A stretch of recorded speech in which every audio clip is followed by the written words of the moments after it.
स्वातंत्र्य मिळाल्याच्या नंतर त्या स्वातंत्र्याचा अर्थ नव्या पिढीच्या अंतःकरणामध्ये जीवनामध्ये यायचं असेल तर आवश्यकता आहे शिक्षणाचा विस्तार. त्यावेळी भाऊराव पाटील आणि अनेकांची नावं घेता येतील की ज्यांनी सामान्य कुटुंबाच्या मुलामुलींच्या शिक्षणाच्या संबंधी आपलं आयुष्य घालवलं. अण्णांच्या विचाराचं भूमिका स्वीकारून अनेक लोक पुढे आले आणि त्या पुढे येणाऱ्यामध्ये पतंगराव कदमांचा उल्लेख करावा लागेल. रयत शिक्षण संस्थेच्या हडपसरच्या शाखेमध्ये अतिशय कमी वेतनावर काम करण्याच्यासाठी पतंगराव पुण्याला आले. कर्मवीरांचा विचार प्रस्तुत करण्याच्या कामाला सर्वस्वची भूमिका घेतली आणि तुम्हा सगळ्यांच्या पाठिंब्यानं कर्मवीरांचा आदर्श ठेवून भारतीय विद्यापीठाची स्थापना केली आणि महाराष्ट्राच्याच नव्हे तर महाराष्ट्राच्या बाहेरसुद्धा उच्च दर्जाचं शिक्षण नव्या पिढीला मिळेल कसं याची खबरदारी पतंगरावनी घेतली. पतंगराव आम्हा सगळ्यांच्या बरोबर रयत शिक्षण संस्थेमध्ये एक विश्वासानं काम करणारे आमचे सहकारी होते. कधीही त्यांनी कर्मवीरांचा विचार सोडला नाही.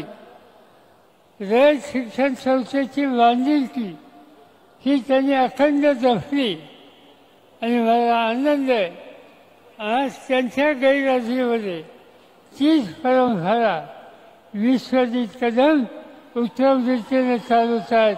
त्याचं स्वागत आम्हा सगळ्यांना आहे.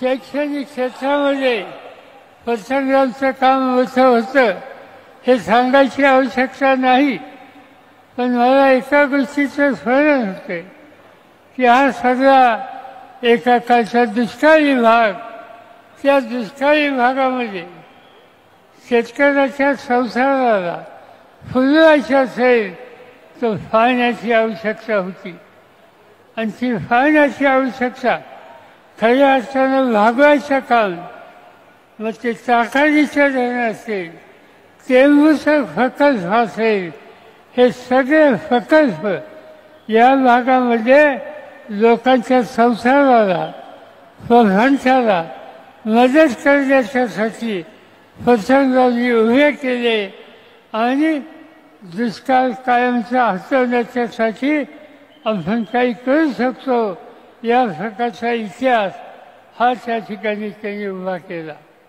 आणि त्यामुळं असं समाजाच्यासाठी प्रचंड काम करणाऱ्या या कर्तृत्वान या भागाच्या सुपुत्राचं अखंड स्मरण आज करण्याच्या दृष्टीनं देशाचे दोन्ही विरोधी पक्षाचे नेते आणि महाराष्ट्राच्या कानाकोपऱ्याचे गांधी नेहरूंचा विचार स्वीकारणारे सर्व मान्यवर आज या ठिकाणी आहेत.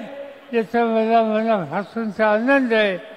आपण या कार्यक्रमाला हजर राहिलो, पण पतंगरावचा आदर्श, पतंगरावची विकासाची दृष्टी, पतंगरावचं शिक्षणाच्या क्षेत्राचं योगदान हे करण्याच्यासाठी आज विश्वजित प्रयत्नाची फराकाचा करतोय. तुमची माझी सगळ्यांची शक्ती, साथ आणि प्रोत्साहन विश्वजितच्या फाशीची राहील हीच खात्री या ठिकाणी जाहीरपणाने देतो आणि माझे 2 शब्द संपवतो. रत्नागिरी 24 न्यूज चॅनलला आताच सबस्क्राईब करा आणि शेअर करायला विसरू नका.